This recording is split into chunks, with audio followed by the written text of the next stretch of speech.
السلام علیکم، آپ دیکھ رہے ہیں آئی کے نیوز۔ اگر آپ ہمارے چینل پہ ابھی نئے ہیں تو اس کو سبسکرائب کریں۔ دی فائیو آئیز ایلینز نامی اتحاد 5 انگریزی بولنے والے جمہوری ممالک یعنی امریکہ، برطانیہ، کینیڈا، آسٹریلیا اور نیوزی لینڈ کے مابین انٹیلیجنس شیئرنگ کا ایک معاہدہ ہے۔ یہ سرد جنگ کے دوران سوویت یونین کی نگرانی اور کلاسیفائڈ انٹیلیجنس کے تبادلے کے ایک طریقہ کار کے طور پر شروع ہوا تھا۔ اسے اکثر دنیا کا سب سے کامیاب انٹیلیجنس اتحاد کہا جاتا ہے، لیکن حال ہی میں اس اتحاد کو سخت شرمندگی اٹھانا پڑی ہے۔ اس اتحاد کے 4 ممبران نے مشترکہ طور پر چین کے صوبے سنکیانگ میں چین کی جانب سے کی جانے والے سلوک کی مذمت کی۔ انہوں نے چین کی جانب سے بحیرہ جنوبی چین پر فوجی قبضے، ہانگ کانگ میں جمہوریت پر دباؤ اور تائیوان کی جانب اس کی دھمکی آمیز پیش رفت پر بھی تشویش کا اظہار کیا، جس میں چین نے تائیوان کو 2049 تک واپس لینے کا عزم کیا تھا۔ مگر اتحاد میں شامل ایک ملک نے چین کے بارے میں اس مسئلے پر بات نہیں کی، اور وہ ملک ہے نیوزی لینڈ۔ حیرت کی بات یہ ہے کہ وہ قوم جو اس بات پر فخر کرتی ہے کہ وہ انسانی حقوق کا احترام کرتی ہے، اس ملک کی وزیر خارجہ بیجنگ کی اقدامات کی مغربی ممالک کی جانب سے مذمت میں شامل ہونے سے انکار کر دیا ہے، اور کہا ہے کہ وہ نیوزی لینڈ اتحاد کے کردار کو پھیلا کر چین پر اس طرح دباؤ ڈالنے میں بے چینی محسوس کرتا ہے۔ نیوزی لینڈ کی وزیر اعظم نے پیر کو اعتراف کیا کہ حالانکہ چین کے ساتھ اختلافات پر سمجھوتہ کرنا مشکل ہوتا جا رہا ہے، مگر ان کا ملک بیجنگ کے ساتھ اپنی پالیسی کے تحت تعلقات کو 2 طرفہ بنیادوں پر آگے بڑھانے کو ترجیح دیتا ہے۔ چین کے سرکاری میڈیا نے اس بات کو اچھالا اور یہ کہا کہ دونوں پڑوسی ممالک اور اتحادیوں آسٹریلیا اور نیوزی لینڈ کے درمیان دراڑیں پڑ گئی ہیں۔ چین نیوزی لینڈ کی سب سے بڑی برآمدی مارکیٹ ہے۔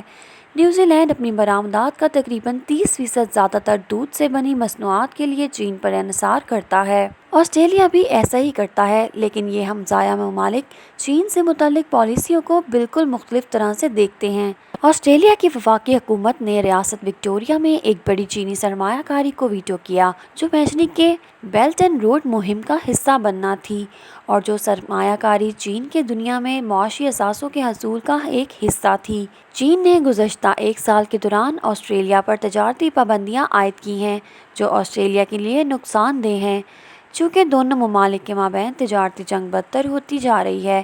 کچھ رپورٹس کے مطابق چین میں آسٹریلیائی شراب کی برآمدات اس سال کی پہلی سہ ماہی میں 2020 کی پہلی سہ ماہی کے مقابلے میں 96% کم ہوئی ہے، یعنی 325 ملین آسٹریلین ڈالر سے گھٹ کر 12 ملین آسٹریلین ڈالر تک چلی گئی ہے۔ دوسری جانب بیجنگ نے بدلے کے طور پر نیوزی لینڈ کے ساتھ تجارتی تعلقات بڑھائے ہیں۔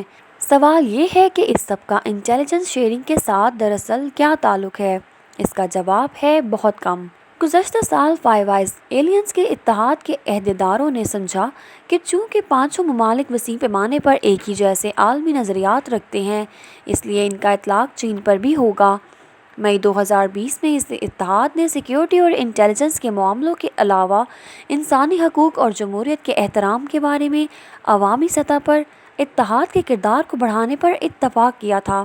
نومبر میں اس اتحاد نے چینی حکومت پر ہانگ کانگ میں جمہوریت کا گلا گھونٹنے پر تنقید کی تھی، جب بیجنگ نے اپنے ایسے نئے قانون متعارف کروائے تھے جن سے اس سابق برطانوی کالونی میں منتخب قانون سازوں کو نااہل قرار دے دیا گیا تھا۔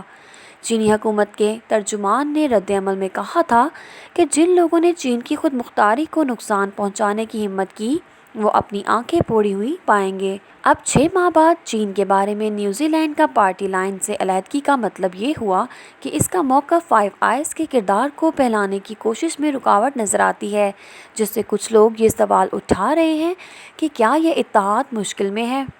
لیکن یہ مبالغہ آرائی ہوگی۔ یہ سیاست کا معاملہ تھا، انٹیلیجنس کا نہیں۔ نیوزی لینڈ اتحاد نہیں چھوڑ رہا ہے، یہ صرف دونوں باتوں کے درمیان فرق کر رہا ہے۔ اس اتحاد کے پس منظر میں یہ نئی کوشش فائیو آئیز کے کردار سے جو دراصل رازوں کا تبادلہ تھا، کہیں آگے بڑھ گئی تھی۔ نیوزی لینڈ کی انٹیلیجنس کمیونٹی میں یقینی طور پر ایسے لوگ بھی ہوں گے جو عوامی سطح پر اس دھچکے پر شرمندگی محسوس کرتے ہوں گے۔ ابھی تک اتحاد کے اندر زیادہ تر انٹیلیجنس واشنگٹن سے آتی رہی ہیں۔ اگلا سب سے بڑا حصہ برطانیہ ڈالتا ہے، جس میں GCHQ کی جانب سے معلومات آتی ہیں۔ کینیڈا اور آسٹریلیا اس میں نسبتاً بہت کم انٹیلیجنس فراہم کرتے ہیں۔ جب نیوزی لینڈ کا ذکر ہو تو 2017 میں کیے گئے انٹیلیجنس کے جائزے سے معلوم ہوا کہ اتحاد کے توسط سے نیوزی لینڈ کو انٹیلیجنس کی ملنے والی ہر 99 معلومات کے بدلے نیوزی لینڈ کی جانب سے صرف ایک فراہم کی گئی۔ لہٰذا اگر نیوزی لینڈ اتحاد سے علیحدہ ہوا تو اسے واضح طور پر بہت کچھ کھونا پڑے گا۔ تو کیا یہ اتحاد کسی متفقہ سفارتی یا ایسے گروہ میں تبدیل ہوگا جو سیاسی دباؤ ڈال سکے؟ اس موقع پر یہ ناممکن لگتا ہے۔ کیا رکن ممالک کے مابین انٹیلیجنس شیئرنگ کرنے والے اس اتحاد کے ٹوٹنے کا خطرہ ہے؟ اگر آپ کو ہماری یہ ویڈیو پسند آئی ہے تو اسے لائک کریں اور چینل کو بھی سبسکرائب کریں، ساتھ دیے گئے بیل آئیکن کو بھی پریس کریں۔